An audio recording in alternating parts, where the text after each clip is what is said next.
All right, welcome back, Chelsea fans, to a final transfer update of the transfer window. That's right, you're getting this on Monday, February 3rd. And look, you guys know the deal with these. I'm recording this with our friend Ben Jacobs at roughly 6:45 p.m. UK on February 2nd, which means that anything between the point that we record this and when you are listening to it can and probably will happen. There's probably stuff in here that will be dated as soon as we have recorded this. But in lieu of us being able to teleport to the future and make this news happen in real time, we're going to record this podcast anyway and kind of go through the final day of what Chelsea could potentially do in this transfer window to make it through the last 27 matches, potentially, if all things go well, of this season. So lots going on here, Ben. Caveats out of the way. We know there's 150 different outcomes that could be possible here. But how are you doing? Yeah, good. As you say, it's a very interesting time as a journalist because through much of the pre window stuff, and I would even say through a large proportion of the summer, you get a fair read from Yeah. sources. But obviously, the night before a window shuts, right through to deadline day, especially from Chelsea's point of view, because they've got a game as well. Not that I think they'll put any recruitment resources around the game. So it may not make a massive amount of difference. But of course, you could have a player that wakes up in the morning, thinks they're staying at Chelsea, might be part of the squad, and then suddenly gets told, hang on a minute, we're just Mhm. going to sort of keep you on standby. So there's a lot of at the time of recording, this was right. And 5 minutes later, they make a different decision. So Mhm. head is spinning. And I think I spend more energy at this time of a window with what ifs, permutations, wandering, waiting, pushing, confirming that decisions have been changed, that U-turns have or haven't happened. So it's a fascinating time of the window, but it is the most unpredictable time of the window as well. I mean, yeah, we were talking a little bit before we jumped on here that you've worked 31 straight days, right? I mean, this is all day, every day for an entire month. And January is a bleak month anyway. So, I mean, how's your mental health doing throughout this? I appreciate you asking. I would think that a lot of Chelsea fans also have had quite a stressful month as far as mental health are concerned. But, the reality is that privilege to do the job. And luckily, you have to, as a journalist, and I'm sure as a fan as well, make sure that you prioritize that work life balance. And you remember at the times that you do get tired or irritated or frustrated or burnt out or overworked, that as a journalist, and again, I'm sure it's the same as fans, we all love what we do, right? So, Yep. anybody obviously in a position with mental health issues due to workload or burnout, we have to always take that seriously. And sometimes you do have to say, you know what, I'm going to bed. You know what, I'm taking a dog walk. You know what, I'm going to have a gin and tonic or something. And if something happens during that period, so be it. But what I would say is it's quite difficult to switch off. So at the time we're recording, I came off the back of a Kevin Danso story yesterday, which I broke. And it was basically sources saying he's going to Wolves and there's a medical today, Sunday. And you're like, okay, fine. Sort of saw that one coming. And then within about 5 minutes of getting wind of that from Wolves sources, it was like, wait a minute, it's a done deal with Spurs now. And the irony was that I got wind it was a done deal with Spurs before Wolves sources knew, because actually what had happened, as is normal, is the player had gone, okay, I've got this Spurs opportunity, but naturally I'm not going to stand down Wolves until it's 100% finalised with Tottenham. So as it's progressing, you're thinking, yikes, there's a hijack here. And it sort of means that you're constantly having to pivot and adapt and go back to the Yeah. same sources. And maybe at one point, it's a very rare position. You, as a journalist, know more than the source that you're speaking to, because we're in a position where we can flip between two clubs. Whereas it's not like Wolves can call up Spurs and say what's going on, or vice versa. So it's a fascinating situation and scenario. And yes, I will be glad when this busy window is over. But hopefully, we can bring you a few Chelsea surprises to finish. Sure. I think Enzo Maresca would back you up. He said the other day on the January window affecting the squad, and I do, kind of take this with a fair amount of grace here. 100% it affects them. For me, yes, but not only us, all the teams, they are all human beings, even if they're professional and focused. But if they're talking to other clubs, then the focus is probably not 100%. And I think that is the place that I kind of want to start here, Ben, because we've been kind of told by everybody who will shout it that this is much more of an outgoings than an incomings window for Chelsea. And the outgoings have been kind of strange in the way they've been paced. There was a lot of noise in early January, quieted down in the middle, and then has really picked up back at the end. I have petitioned unofficially UEFA, FIFA, whoever, to make the January transfer window 2 days, because it feels like it all just gets done in 2 days anyway. So, done deal so far. Renato Vega loaned to Juve. Casadei was just announced today to Torino for, I think, roughly 15 million plus sell-on fee. Harvey Vale will be on the way out at some point as well. Anything else that is a done deal that I'm missing there? I think Caleb Wiley to Watford is going to Yes. get done as a loan. It's all been formalised. It's just a case of the announcement. Harvey Vale was one that I broke a few weeks ago, and it has now been accepted, that offer. So I expect that one to be announced, as you say. Then we kind of need to keep an eye on the done deals that are not signed but are effectively lined up. So that, for example, is David Washington to Santos. And I think Chelsea are determining whether they want to basically dot the I's and cross the T's on that one. But it's all lined up between clubs. And Chelsea are considering their international loan options because naturally certain deals might be intertwined. But the player wants to go there, even though he had some interest from Saudi Arabia. And then we're waiting at the time of recording to find out, will Axel Disasi get his desired move to Aston Villa? Or alternatively, will it be Tottenham? And there's an agreement between Chelsea and Spurs at the time we are recording this. But the player's waiting to see whether maybe Chelsea change their mind and progress with Aston Villa. I think at this point, I'm not aware of Chelsea definitively saying they won't do business with another club in the Premier League. I know we've heard some suggestions of that. And of course, this way late in the window, you may have a preference that you would rather sell to someone not around you in the table. But I don't think it's so clear cut and definitive that if they feel Disasi's going to go, any club will feel they're being blocked from that business. It's just the fact that there's a club to club agreement with Spurs. Villa haven't matched the same terms yet, but there's a player to club agreement between Disasi and Villa. So that's a little bit complicated Let's because let's just quickly talk about that, right? Because most of last week it was Villa, right, as the solution for Disasi. You now have Tottenham, who are desperate for a center back, just given their injury record, and who have gone after someone like Fikayo Tomori, been rebuffed. Other players have been rebuffed. They now know that Disasi wants to leave and get playing time, and while the player has, I think, kind of tried to move to Villa to play Champions League football, which is a fun thing you can try and do. The club didn't agree to that because there were kind of multiple pieces moving at the same time, including Joao Felix, who, of course, is now being rumored to AC Milan. So how does this work for someone like Sassi, who clearly has a preference, but the club are going to look out for their best interest? I mean, is he going to throw a fit and make demands, or is this a pretty straightforward, we're going to go with the best offer sort of situation?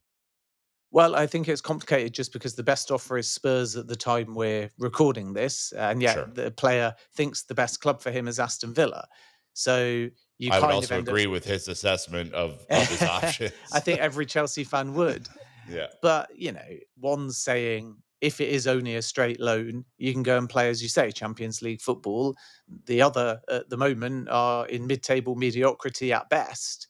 And when everybody gets fit in a Tottenham back line, is Disasi in it? And I think the answer is almost certainly no. It will be the same also for Kevin Danso. Now, of course, the Tottenham perspective will be, well, they might not all be fit between now and the end of the season, and it's only a short-term deal. So you end up going round and round in circles where Tottenham feel like they need the defensive cover. The player wants Aston Villa. Aston Villa haven't got an agreement with Chelsea. And that's what I mean about this stage of the window being very unpredictable, because you get the first real last week shift in balance, where instead of it being a seller's market, the buyer starts to go, oh, there's a bit of urgency. That club need an outgoing. That club needs some money. So why it happens so late in January often is because the clubs that want just wait it out and say inaction is actually your best course of action, because earlier in the window, we're just going to be told it's this price or it's these terms, and we're not going to proceed with it. But then late on, there's an element of panic, but also of poker, where everyone's busy spinning multiple plates. So can you suddenly get the deal you're looking for? And I think Arsenal did it with the Raheem Sterling loan. I think Chelsea were able to exploit that with Jadon Sancho and get a very preferable loan with obligation. And now with Disasi, we're going to have to understand whether or not the player's going to, as you allude to, dig in his heels. And then at that point, do Chelsea sort of cave and go, okay, we would rather have him loan than nothing, so off you go to Aston Villa? Or alternatively, whether the player starts to sweat and goes, Villa may be off the table, and therefore the best opportunity is Spurs or staying on the bench.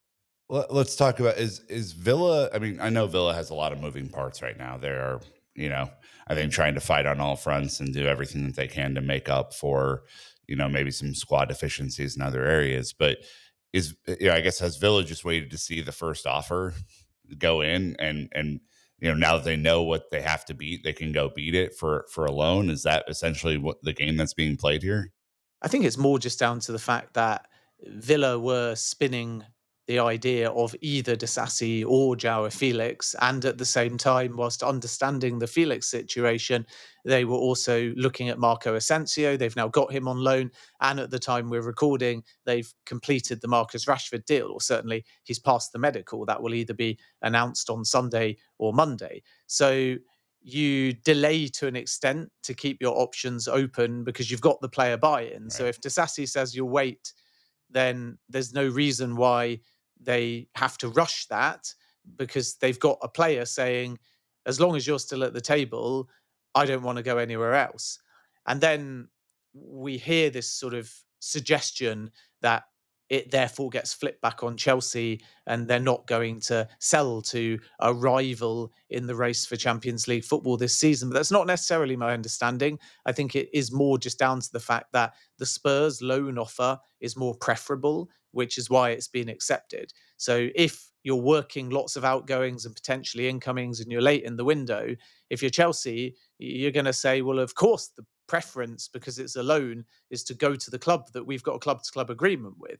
So Chelsea are pushing it back on Villa and basically saying, you match that Spurs offer and then we can talk. You don't, and we're going to be pushing the player towards Spurs because they're the only club that we've got a club-to-club agreement with. But I don't think it's so firm that Villa cannot do business with Chelsea because they're rivaling each other in the league. And the reason for that is because this has gone on so long now that if that was categorically the case, that Chelsea wouldn't engage with Villa, then it would have never got to the point now 7 to 10 days ago where Disasi had agreed terms and Villa were continuing to talk. It would have been a very quick, short no, and Villa would have moved on. They haven't. So I think we're still in a situation where all options are on the table, but Chelsea would lean towards Disasi and Spurs unless Villa match the Spurs offer. And then it will probably just come down to the player choice. And we all know where he wants to go. Indeed. Well, one player who's obviously been in this mix as well, and I think, as I've talked to other journalists over the last month, this has kind of been their case as well, as Felix or Nkunku, not both during this window. It looks far more likely Felix at this point, but Felix is a part of this Villa merry-go-round, and they've got Asensio now. Probably eliminates him from contention for them.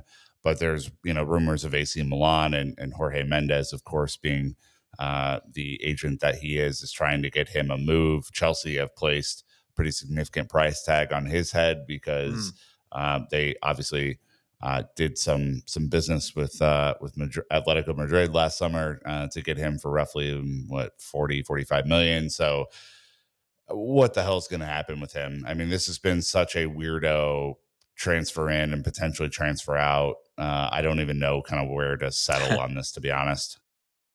Yeah, I think the situation, as you rightly say, is both of them won't go in this window. And we've had different parts of the window where each has looked more likely, and now we're Yep. heading down the stretch.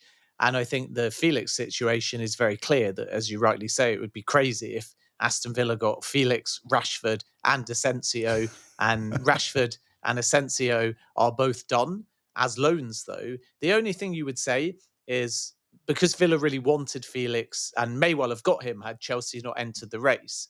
If there was a possibility to get Felix permanently, they still have the chance, if they feel that it's one too many come the end of the season, to then go Asensio's a straight loan anyway, so there's no option to buy him. They'd have to do a separate negotiation. And then with Rashford, it's only an option as well. So they can almost try three and then decide who they want to progress with. But naturally, if they loan Disasi, they can't loan Felix, and then you're looking at buying. And the thing about buying Felix is that Chelsea basically make a book loss unless somebody offers something pretty special.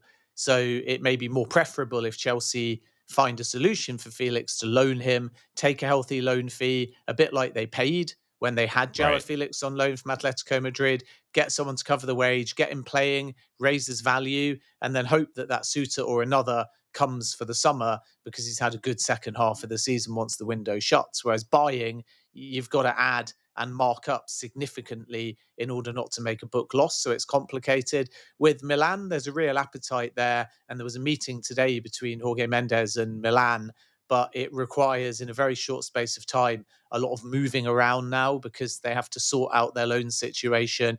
The other challenge is you might go there and it may not be possible to work everyone they've got into their updated Champions League squad. So the last thing I think a player like Joao Felix would want is to arrive late in the window and find that he's not in Yeah. the thinking for Champions League. It's of course not impossible that he is and somebody else needs to be moved around, but there's only so many changes that you can make. So Milan have been relatively active and that's a consideration as well. So it could happen, but at the time we're live, nothing is advanced. Of course, by the time people watch this, there's only going to be however many hours left in the window. So if it's going to happen, it will move at super speed. But I think that the other thing right now to watch, because of that financial and formula complication around Felix, is still Christopher Nkunku, because we're currently in a situation where Manchester United went big today on Sunday for Matthias Tell, and they tried a loan with an option, and Bayern said, quite ironically, I feel, we want an obligation or a permanent sale. And I'm thinking in my head, hang on a minute, Spurs agreed a 60 million euros fee, and we were told that the player didn't so much as reject Spurs, although he did turn down that move, but turned down that move because he didn't want to leave Bayern permanently. So then the door opens and Manchester United must be thinking, great, okay, so everyone's Got clear this. now. Tell wants to be on loan. Maybe we get an option to buy. Bayern understand the player doesn't want to go permanently. They already agreed to 60 million with Spurs. It didn't work out. Everyone's wasting their time, therefore, if we start talking about permanence again, because the player's going to be a roadblock to that. So Man U table an offer, and guess what? Bayern go, can we add some permanence? And maybe Tell would rather permanently join, say, Man United. And perhaps it was just an outright rejection of Spurs and the Spurs project. But it's very sort of secular, and there's a lot of contradictions in the stances of Bayern and Tell. So Manchester United have walked away as of now. And that's after Yeah. two loan offers with a buy option.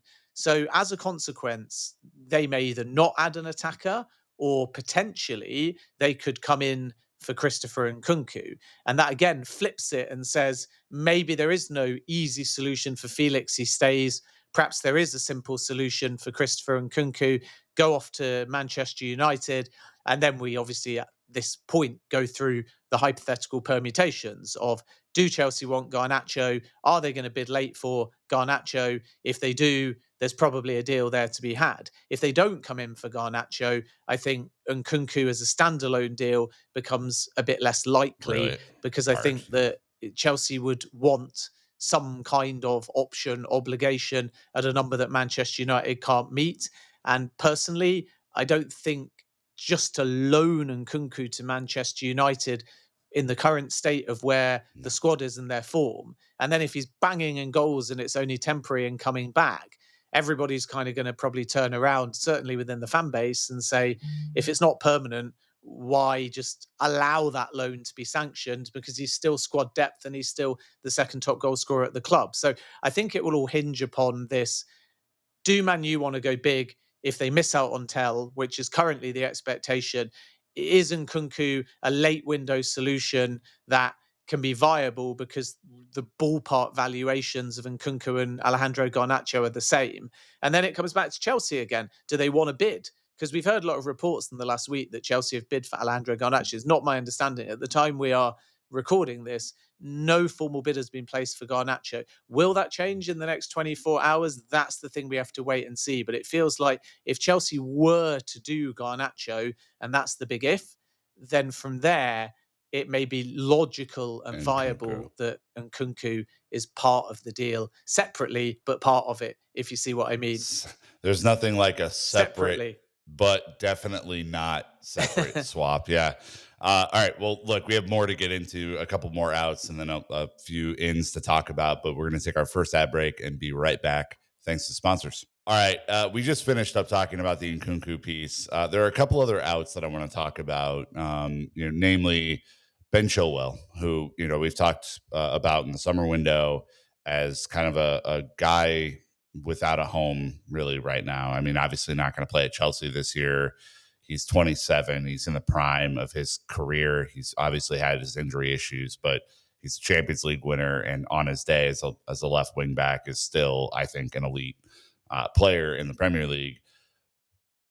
Palace may have some interest, but that's not guaranteed. Like, what's the deal with this? Why are there teams that are scared to potentially come in for even a short-term loan for him? Yeah, I think it's down to the full wage coverage that Chelsea expect. But from Chilwell's point of view, he needs minutes. And it's one thing saying you could find a summer solution and you could sit it out, but you're talking about a New England manager that knows him very well, that likes him, that fits Thomas Tuchel's style. And that only earns you so much stock. So if the next 6 months pass and everybody else in the England setup is playing minutes and Ben Chilwell isn't, then he falls down the pecking order and he heads into a pre-season 1 year out from the World Cup, where a manager that probably would pick him if he's playing regularly may be forced to go in another direction. And then actually at left back, you look, for example, at Lewis Hall and you think he's probably going to be in the forefront of the thinking of Thomas Tuchel because he's doing excellent at Newcastle. So you could actually have a situation where it's two ex-Chelsea products, Tino Livramento on the right, Lewis Hall on the left.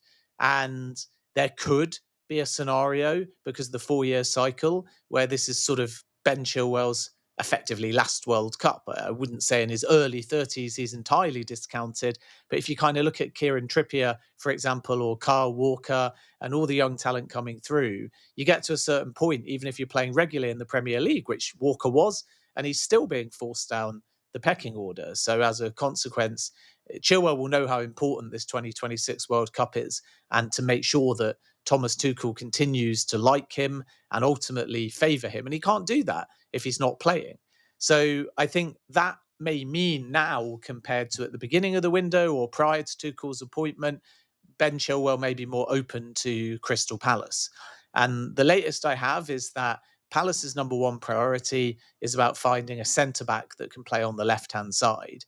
And then Palace's number two priority is to potentially, if it's cost-effective, find a left-back. And in terms of like left wing-back, they've got Tyreek Mitchell, but not really much else cover in that position. So this one could happen.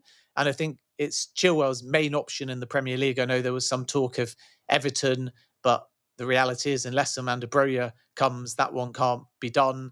I know that Graham Potter likes Chilwell, but West Ham, to my knowledge, are not looking in that particular position. It was more Keane and Dewsbury-Hall and Carney Chukwuemeka early in the window that West Ham were giving consideration to. So probably Palace or bust from the Premier League at the moment. And then there was earlier interest in the window from Juventus as well, but it didn't materialise to anything. So Chilwell's got a big decision to make.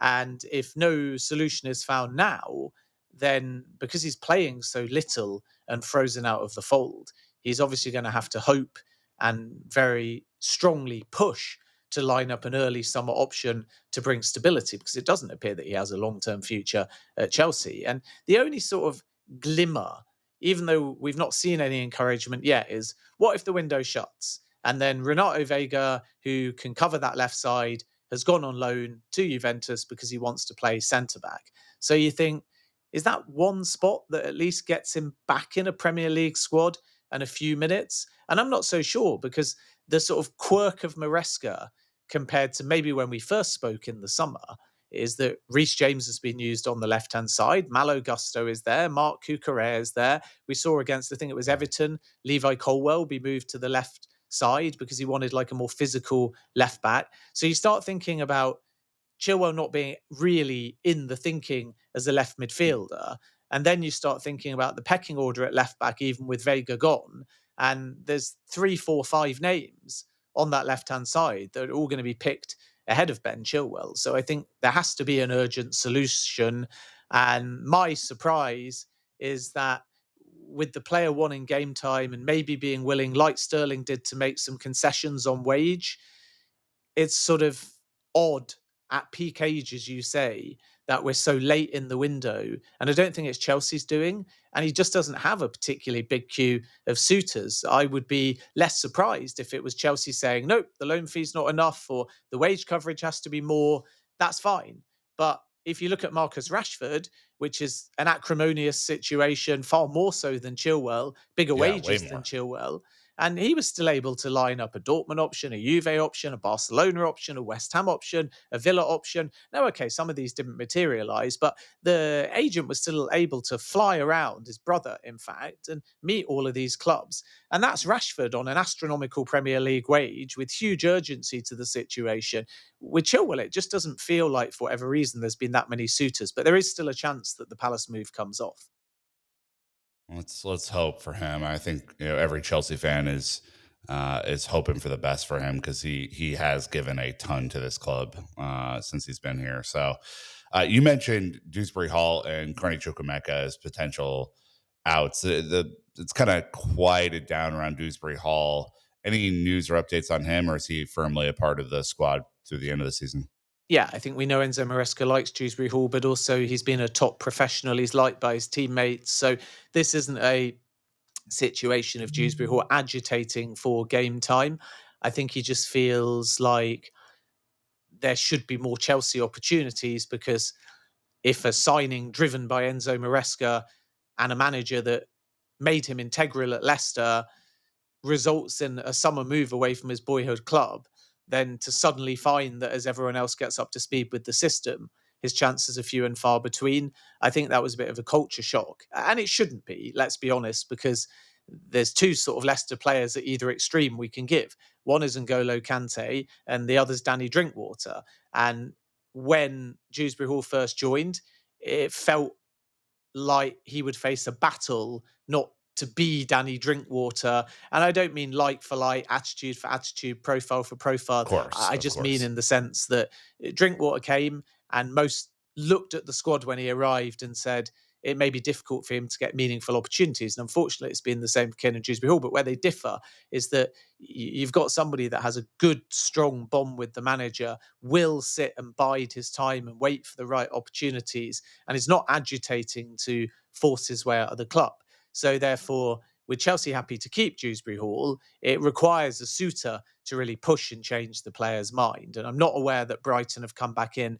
They were the ones that were advancing things with Dewsbury Hall before he ended up joining Chelsea. And then again, some suggestion of Everton, but come back to what I said before. If they're not going to buy him, they have to loan him. Don't think that's something Chelsea would sanction. Bro, you would have to come back the other way. And then West Ham is still possibly one to watch. They've put most of their energy in finding a striker. Evan Ferguson, at the time of recording, has passed his medical. It's a straight loan deal. Now let's see. They might move maybe for an attack-minded player, whether Chukwuemeka or Carney Dewsbury-Hall. That could be one to watch in the final hours of the window. But I think it more likely at this stage that Chukwuemeka is the one that departs. And we haven't had an offer when we're live now anyway for Chukwuemeka from West Ham, but he is in direct talks with Dortmund at the moment, and Chelsea have an offer on the table. It's likely to only be a straight loan.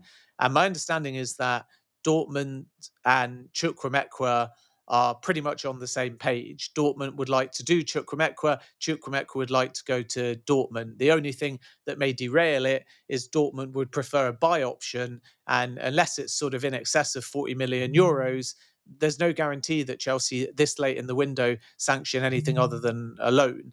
Then earlier today on Sunday, Porto made an offer for Chukwuemeka, but it's not sort of reached the Chukwuemeka side. So Chukwuemeka was talking to Dortmund, not to Porto, but Chelsea have had an offer landed from Porto. So we have to wait and see whether the Chukwuemeka camp engage.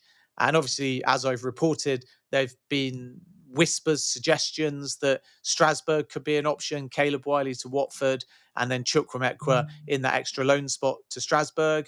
Or alternatively, there's the opportunity that if Disasi stays, then Aaron Anselmino might be the player that they contemplate going to Strasbourg, or Disasi could stay and Anselmino could go to Marseille. So again, we're at that stage of a lot of different things moving. But I think from Chukwuemeka's point of view, I'm not so sure that he would be too open to going to Strasbourg. I think the player's preference, if anything is to happen in the next sort of few hours, will be to wrap it up with Dortmund if possible. So we now have to understand whether Chelsea are prepared to accept that offer.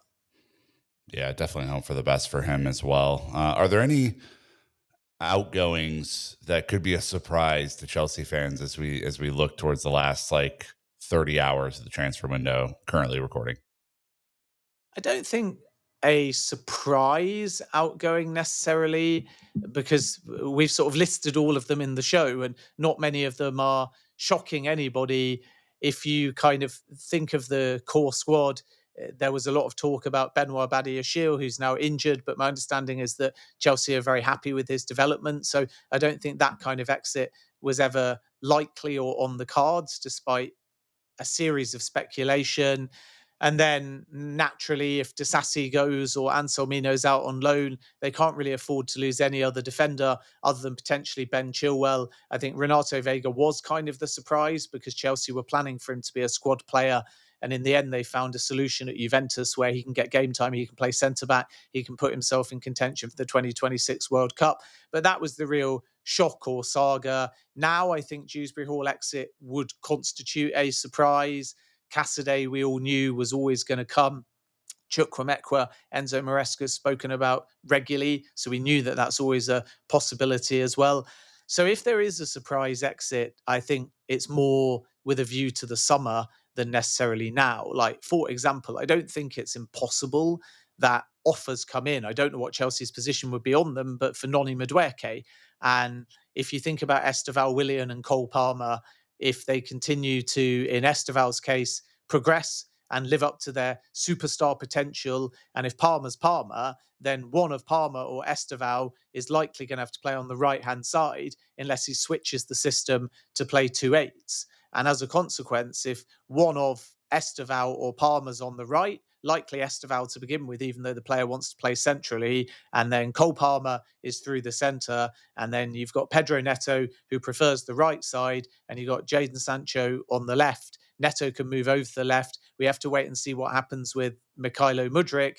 Do they then go and still add one of these names, whether it's Tell in the summer if he's still around, Jamie Gittins, Nico Williams? They're all left-sided. Alejandro Garnacho could obviously potentially come in as well. We have to wait and see. But then you kind of think, does that mean Noni Madueke gets less starts, less game time? Does he fall into a Christopher Nkunku or Joao Felix scenario where suddenly if the right offer comes, there might be some kind of consideration? So I don't think Chelsea want to plan for Madueke to leave, but I think he might be the victim of the summer with a lot of these new names and faces coming in. And if his game time does diminish, then both Chelsea and the player come summer will have a big decision to make. Yeah, I mean, you mentioned the wingers with Gittins, Garnacho, Nico Williams. Those are the sort of kind of names that have been more prevalent than not. Give me your just very unserious, not at all for real prediction on if Chelsea land any of these three players. Well, I think that Tell they would take today. It's just the fact that they have to persuade Tell of a role, and it may be easier to pitch to him come summer with pre-season, new season integration. Right now, if the player's thinking loan or with option obligation, whatever, he has to be sure that he's coming in mid-season and going to get game time. Otherwise, he's just moving from the bench at Bayern to a squad player at Chelsea, and I think that's the challenge. But Yeah. for me, if Tell said yes to Chelsea, they'd have done that deal already, and Nkunku would probably be a Bayern Munich player. But obviously, when you have these separate deals, you're dealing with two lots of agents, two lots of politics, culture, personalities, clubs, games, fees. And that's why historically swap deals, mirror deals are quite rare. And we may go back to that as well. Like there was always that joke, wasn't there, in the first Bowley window if Bowley loves a swap deal. And every single time Bowley was pictured anywhere, it was always, who can I buy? Who can I give you? And the irony is almost none of those suggestions for two-way business came off. And then flash forwards and everyone was doing it for the purpose of PSR. But now clubs have found a way, I think, of navigating the PSR landscape, which is why none of them have been charged.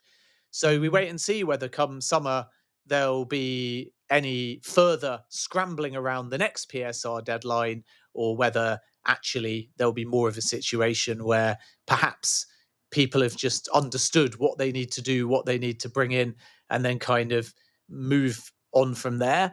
But Tel and Nkunku, I think, is something that Chelsea would have loved to do, and it may be something that they can still revisit during the summer. I think that with Nico Williams, it all sort of depends on this overall cost because he's on a great wage at the moment. So the release clause looks market value, but you got to pay the taxes and they're changeable. And then when you then add the agent fees and probably a wage of 250,000 a week, it's sort of Osimhen territory. So unless the player drops his wage demands, I think that one is actually very difficult for Chelsea. Gittins, I can see happening. They've liked him for a long time. So I think that would be quite viable. So, yeah, I mean, my unserious prediction is Tell may go nowhere this summer. It doesn't look like he's going. Tell may go nowhere this January. Doesn't look like he's going to Manchester United now. So that may only leave Arsenal. And if they don't bid, then you get to the end of the season with Bayern.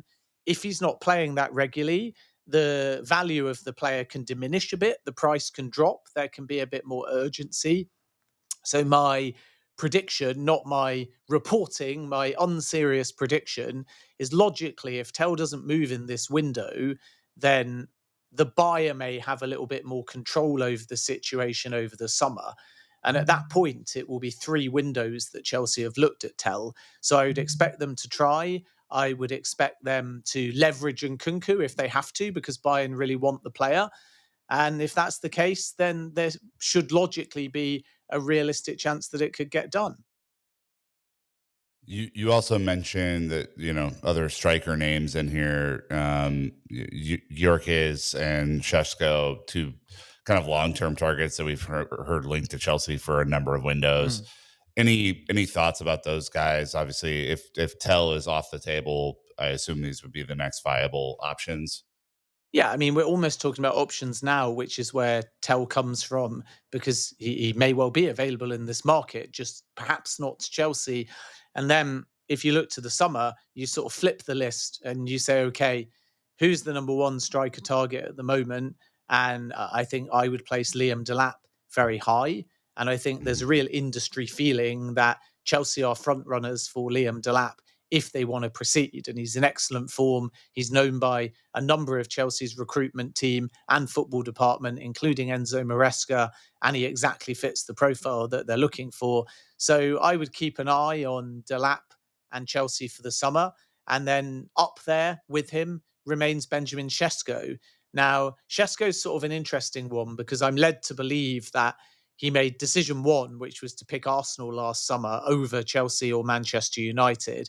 And then he had to make his second decision of, do I go to Arsenal now, or is it better for my development to extend? So he stayed at Leipzig. And then come summer, you would expect Chelsea, possibly again Manchester United and Arsenal to be back in for him. So if Arsenal don't get Alexander Isak, which requires an astronomical outlay to even stand a chance, and if Newcastle get Champions League football, it's very likely he'll sign a new deal. So to me, it suggests that then Arsenal will call Sesko their number one unless something changes with the Isak situation.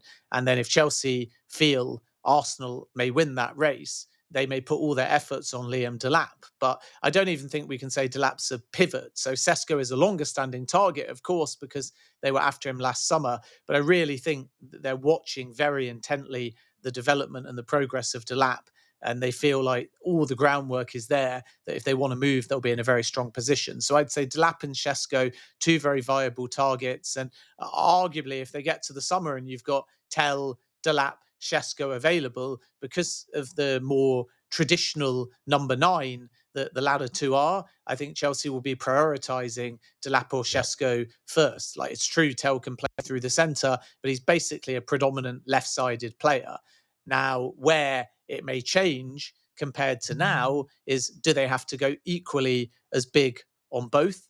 Do they have to first go with the centre forward because that's the longest standing priority? And then second of all, because the Mudryk situation, do they still need a left-sided player? So it might be Delap or Šeško and still trying for a player like Tel, and they might be in for another big and crazy summer. And then Victor Gyökeres is interesting because that's the sort of other name that I'm hearing again now. And it's kind of interesting because it was very much dismissed as like a ruled out thing in the summer. And in the previous January, a year ago, there were some suggestions that Chelsea had bid 80, 85 million. And again, it was shot down. So it's felt like for the last two windows, Gyökeres has been a player that Chelsea have just gone, we looked at him, but for whatever reason, no. And then suddenly again, heading into 2025, back on the radar, sources acknowledge that might be a player that comes under consideration. And I think some of that is just down to the fact that the players' wages compared to Victor Osimhen or one or two other targets on the left side, like Nico Williams, are lower. And then the overall package of Gyökeres is no longer 100 million, release clause or nothing. It's going to come down in the summer to about 70 million euros. So if you know that suddenly a sale is open and at relative market value, and perhaps when they previously inquired, they were thinking around this 80, 85 number, even if they never placed a bid.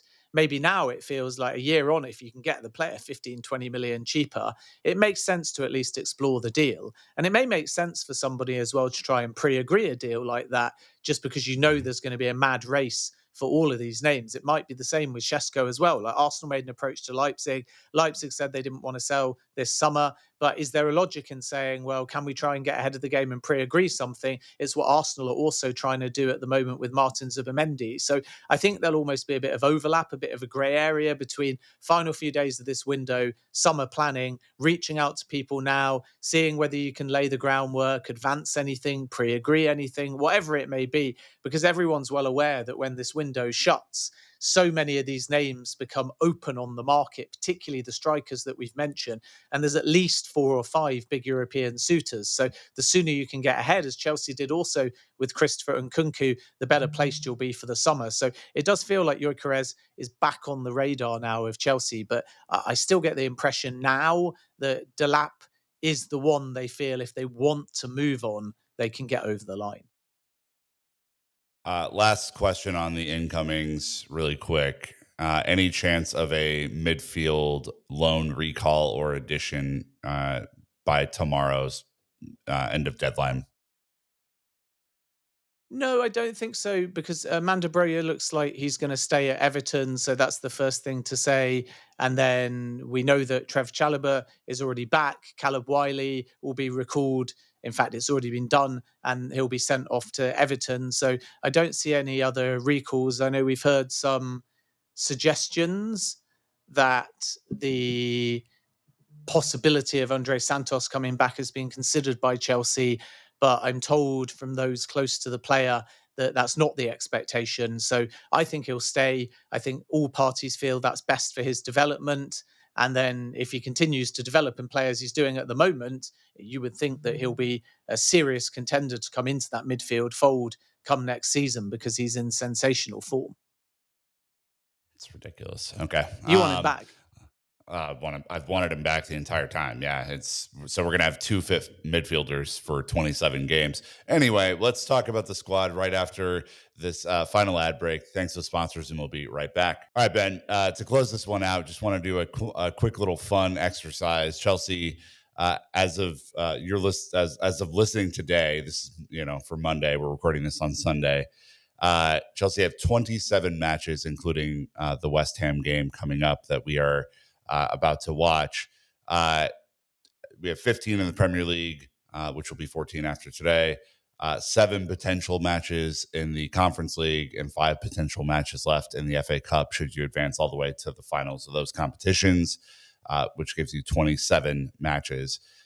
Chelsea have a squad that if very little happens, which I think is kind of the way this is trending based on our conversation here, if very little happens in the rest of the window, you'll have a goalkeeper group that is essentially Robert Sanchez and Philip Jorgensen.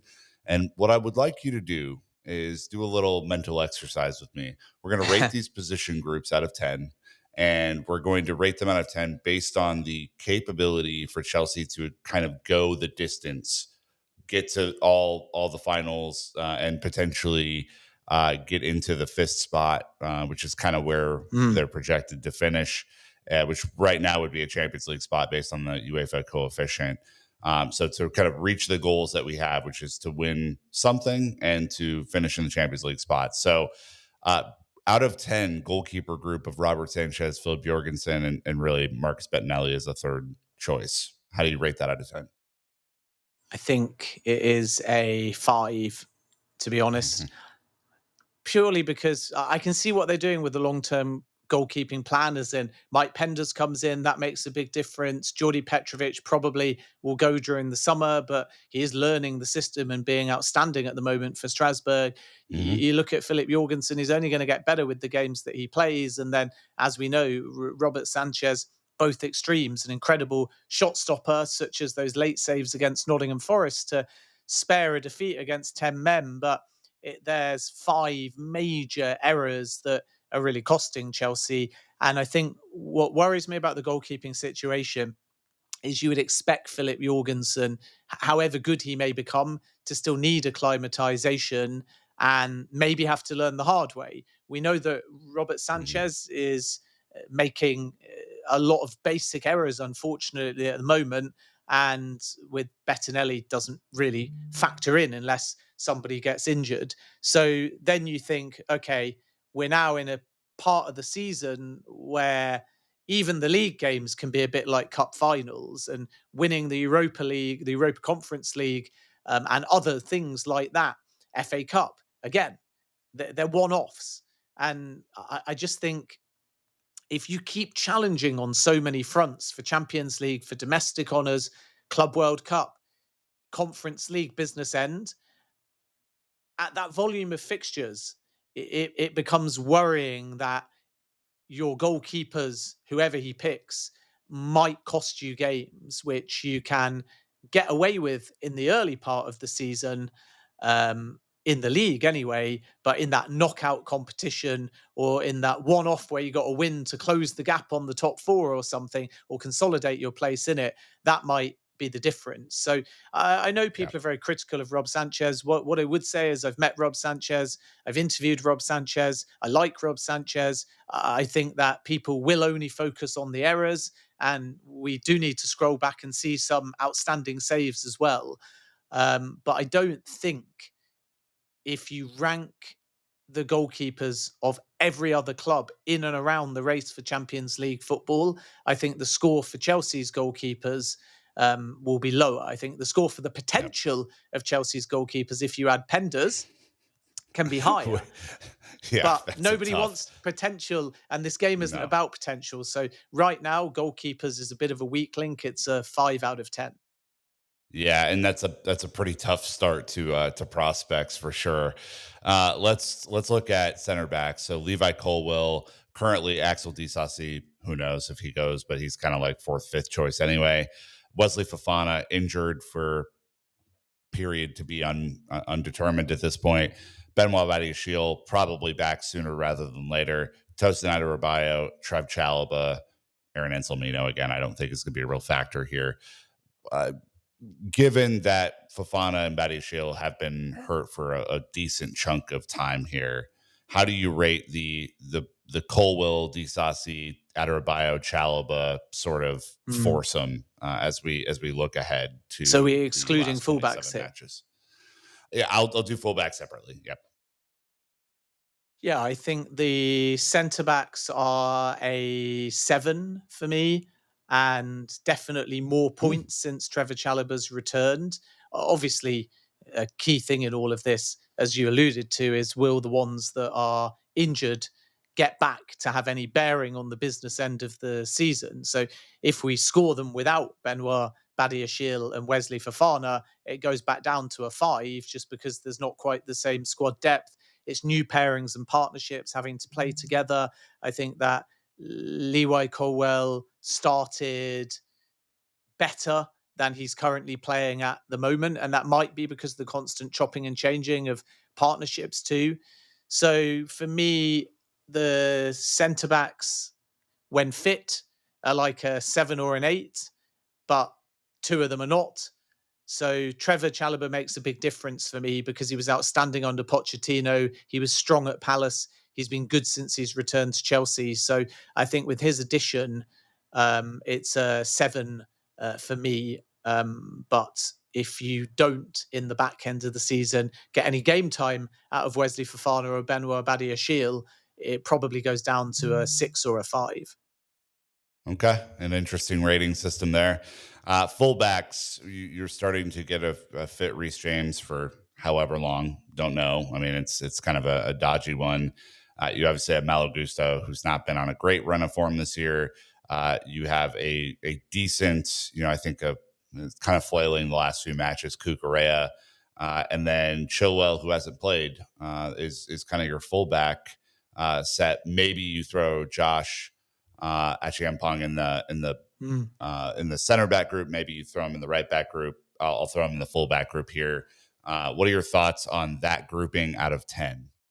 Yeah, I think they're still an 8, but it's whether or not you have that depth for what if something goes wrong. So if you're telling me James is going to be on the right, Cucurella is going to be on the left, then I think that's outstanding for Chelsea. And as James learns this system and as Cucurella continues to be so important for Chelsea, that's an 8 out of 10 for sure. But it's not a 10 out of 10 because Mhm. you worry, what if one of them needs to be subbed? What if one of them needs to be rotated? What if one of them gets injured? Renato Vega, who can play on the left side, is left. Ben Chilwell is frozen out. So you start to wonder on fullback depth. I really like the versatility of Malo Gusto. And I think that when James was injured and he was playing on the right side under Pochettino, he was absolutely outstanding. But once again, that was in a system where he was given the freedom to bomb forwards. So Yep.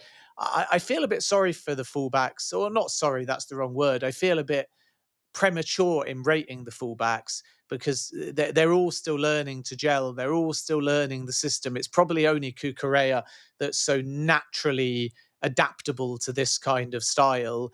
James has obviously been out, so he's seen a lot of Chelsea, but he's not necessarily trained a lot and played a lot in this kind of system. But I just think if you line up Chelsea in any game and you're telling me Cucurella's on the left and a fit Reece James is on the right, I don't see how you can say that's under an 8 out of 10. Let's midfield is my biggest worry here. You got Moises Caicedo and Enzo Fernandez, and Romeo Lavia. You really have three fit central. Well, you have three central midfielders. Period. One of them has not been fit all season, and Romeo Lavia. What's your rating for this threesome out of 10? Yeah, again, when they're all fit, they're pretty much a 10 out of 10, right? It's an outstanding midfield, but the lack of depth, the need for Chelsea to, in an ideal world, find another midfielder now, and the fact that there's sometimes maybe the need to use Caicedo at right back, Lavia injured. I think at the moment you have to say it's kind of a 7. Enzo Fernandez has been excellent of late, and that is the big sort of positive in there. But not enough midfield depth, which means however good the players are on their day and however exciting and competent the partnerships are, my reason for scoring it lower than the fullbacks is simply because unless they bring in another one now, I worry about, as you alluded to, the midfield depth. So attacking midfield, that will keep the strikers kind of separate here. Kieran Dewsbury-Hall, Garnacho, Chukwuemeka haven't really factored. Cole Palmer obviously been great. Mykhailo Mudryk will kind of save for the end here for an update. Sancho, Tyreek George, Pedro Neto, Noni Madueke, Joao Felix, Christopher Nkunku. What's your rating or confidence in this group to do enough to help Chelsea score goals to achieve the targets for the end of the season? And we're including Cole Palmer in this as well. Of course. Yeah. Yes. Yeah, I mean, on paper, that's a 9 or a 10 out of 10, a 9.5 out of 10. Not all of them are necessarily performing at this point. Some of them were at the beginning of the season. But, Cole Palmer's practically a one-man output band at his best that you could say standalone is 10 out of 10. So if you're adding your Sanchos, your Netos around him, I look at it and say, even though the players are not all playing, as you rightly point out, I think it only adds to the score if you keep Dewsbury-Hall, if you keep Chukwuemeka, because then you have so many different options. And obviously in the central area, not all of these players are 8. Some of them are 8, some of them are advanced 8, some of them are 10, some of them are false 9, some of them are attacking midfielders. So there's a lot of adaptation for these stars into the system. I still think there's more of Sancho to come. I think Neto hasn't quite been as explosive as he was at Wolves, but that's not to say that he won't suddenly set the world on fire in the same way that people were saying Noni Madueke needed a little bit of time. And then he started the season in blistering form and everyone went, oh yeah, now I see what Chelsea see in him. So I think in reality, we haven't seen them all play cohesively and collectively as a 9 out of 10, but they've got talent, youth. What is your reality potential. score? What's your reality score? The reality score is probably 7.5 or 8, maybe. It's just so hard to score low when you're factoring Palmer into all of this as well. But I just think going into the second half of the season, if they're fit and they're only going to get better as a unit, what might be a 7.5 or an 8 out of 10 is going to go right up to a 9.5 out of 10. And if they get going, then you hopefully have a situation where they're just outscoring the defense in the sense of, you win games 4-1, 5-2, whatever. That's fine. It's a bit sort of Wolves away, but that sort of is the dynamic at the moment. I know not every game's panned out like that, but that's what Chelsea can be. They can be like a basketball game at times where they will concede 2 or 3, but they might score 4 or 5. And I just don't think you can give that group a low rating because there's undeniable goal contributions and talent within that group. Last group, striker, Nico Jackson, Mark Guiu. It's basically the entire group there. Given what Chelsea have left, and I think just knowing that this is not the deepest group or final equation at striker yet, Nico's been up and down this year. Mark Guiu's been fine when he played.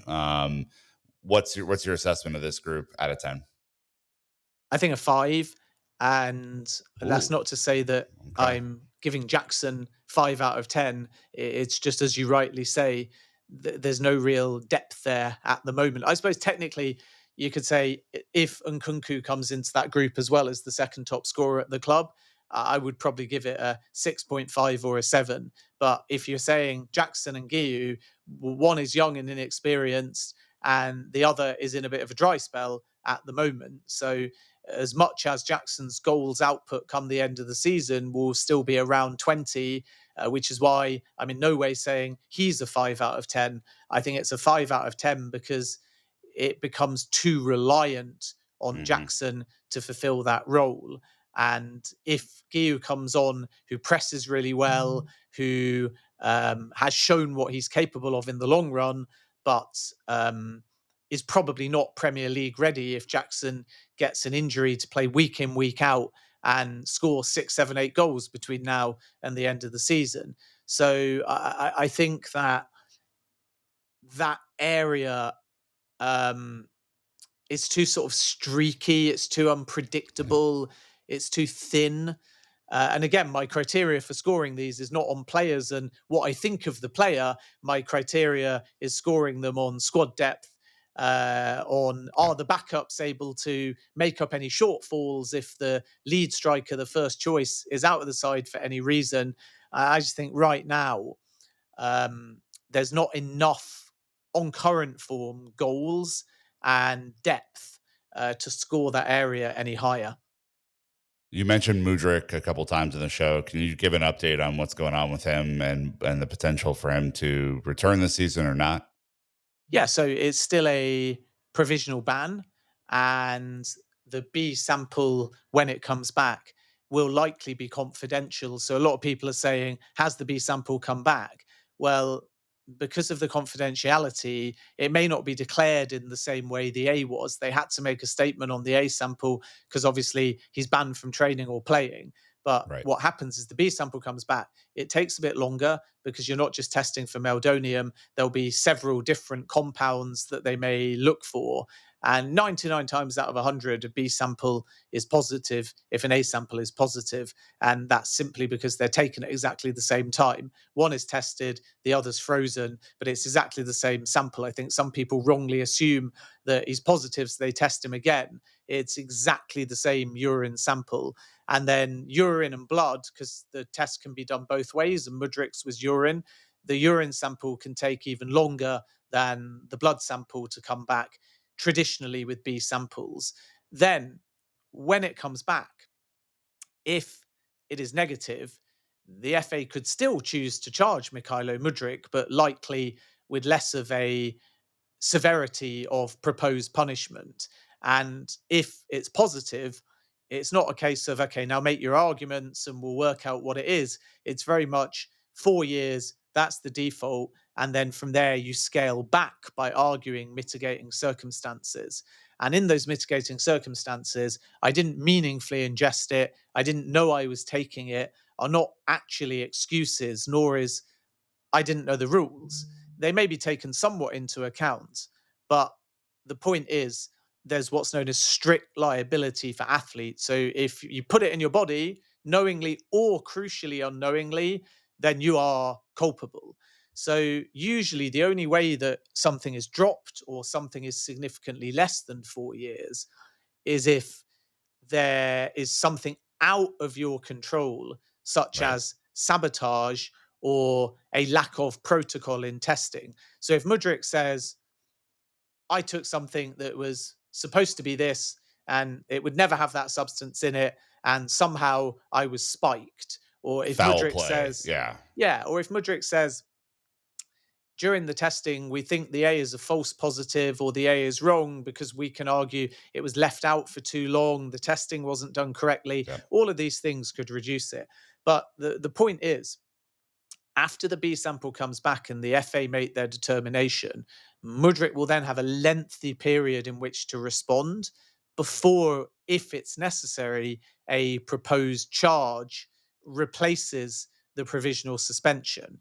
And in that process of not just what is the result of the B test, but how does Mudryk respond to whatever the result of the B test is, in that process, it's likely that all parties will be bound by strict confidentiality. So it could well be moving, and we may not have that clarity until such point as Mudryk has had the formal opportunity, if necessary, to respond. And I know people say, well, can you not just go and find out what the sample result is? But it's so strictly confidential. And obviously, if it gets out there now that there's a result, and then the FA, if it's, let's just call it negative, they go, we're still going to charge you for the A sample. Or if it's positive, then at that point, Mudryk might still be making legal arguments, and there's everybody speculating, everyone saying he's probably going to get a 4-year ban and all of these other things.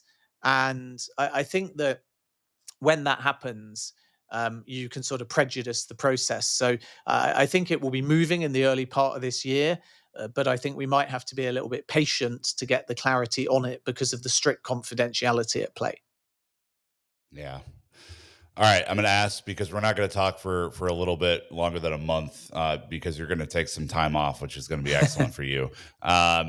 Way too early predictions. Do Chelsea make top 5 in the Premier League this year based on our squad analysis that you just did, which is more favorable to right back, left back, midfield, and attacking, midfield / winger than it is for striker, center back, or goalkeeper? Yeah, I think they do. And I think that's the sort of Ooh. halfway house, isn't it? That top 4 is not the aim, as Maresca says, and we'll take him at his word for the purpose of this, even though I think when he joined, he also said that he acknowledged and agreed with the directors and owners that the squad was already good enough to be top 4. So there is a slight contradiction in, if they're good enough to be top 4, but the aim is top 4, aim is not top 4, why is the aim not top 4? And I think that's quite interesting, but things do change as the season progresses, of course, as Maurizio Pochettino found too. My feeling is that there can be a halfway house of top 5 is likely for Champions League. So maybe the aim isn't top 4, but maybe the aim is top 5. And maybe the feeling is that top 5 gets you Champions League. So the aim is basically still Champions League. And I think if we're talking about top 5, I think Chelsea will be in the top 5. If we're talking about the top 4, I think that they will be there with 3 or 4 games to go in the race for top 4. My feeling is that Liverpool and Arsenal will definitely finish above Chelsea. Yeah. And Nottingham Forest is an amazing story, but they may drop a few points. I think Chelsea will finish above Newcastle, who again have suddenly become a bit hit and miss after an incredible run of victories. I think Man City will finish above Chelsea, especially after their January signings. So at best, I think Chelsea will be 4th, and it will depend upon Nottingham Forest. And at worst, I think Chelsea will be 5th. At the beginning of the season, I was ambitious. And I said, I think Chelsea might push 80 points and 80 goals. Now I'm pivoting to 70 points and 70 goals. And I think that will either be good enough for 4th or 5th, which means that if the coefficients go according to plan, it won't make much difference because both will be good enough for Champions League football. So my prediction is that Chelsea will qualify for the Champions League in either 4th or 5th, but that Man City, Liverpool, and Arsenal will all finish above them. Currently on 40 points with 45 goals. So we'll see. All right, let's talk about the UECL, the UEFA Europa Conference League, whatever. Does Chelsea finish as champions in that competition?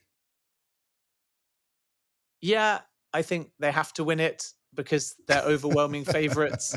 I mean, it's quite interesting because I've not sort of seen the different permutations yet, so I'm apologising if it altered, but it was sort of Hoffenheim or Betis, wasn't it? Depending on which side of the draw it's made.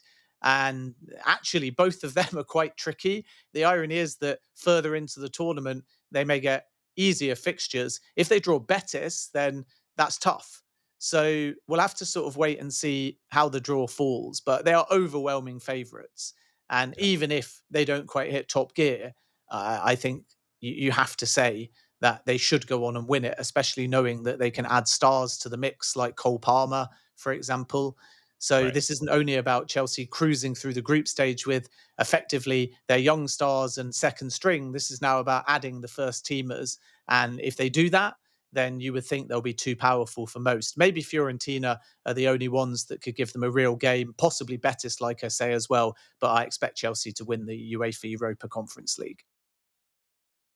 And then finally, one that's evaded us for some time, the FA Cup. Currently have Brighton away next weekend in the FA Cup. we hope to see a home game on the 29th of March for the quarterfinal of the FA Cup. Does Chelsea advance all the way to the FA Cup final and win it? Yeah, I think they have a quite interesting game against Brighton because they play them twice. So what the squad selection is at both ends will tell us how seriously they plan to take it. And right now with Brighton, knowing how they're playing, they'll probably lose one of them. So it's very unpredictable to predict how you're going to fare against Brighton. I think Chelsea will come through the FA Cup game, but I don't think that tournament is necessarily high on the list of priorities compared to the other things that we've mentioned. So let's hope they can get to Wembley. They've had a good habit of that under Clearlake Bowley, even though they haven't won a trophy on the men's side. But I think winning the FA Cup is not necessarily a clear goal right now. Or that's not true. You know, everything's a clear goal because you want to win every game you play. But if I had to rank them, I would say Champions League qualification, Club World Cup is extremely on the list of priorities because of the Mm-hmm. financial windfall and the kudos of the inaugural one. Then I think it will be Conference League because it's the business end of the tournament. And then FA Cup is a bonus. Club World Cup. You think Chelsea win the Club World Cup, Ben? Come on. Well, we don't really understand yet the different who could play who type permutations, but they'll get out their group. Excellent. All right. Well, look, that's been an extended version for your transfer deadline day on a Monday. Ben, thank you so much for taking time out of your Sunday. I know it's a busy time for you to kind of go through all the permutations of transfers for Chelsea. And look, we will talk to you after you're back from your wonderful vacation. How about that? Yeah, keep up the good work. Good luck to Chelsea in the final few hours of the window and for the rest of the season. And look forward to speaking soon. All right, Chelsea fans, you know what to do. Keep the blue flag flying high.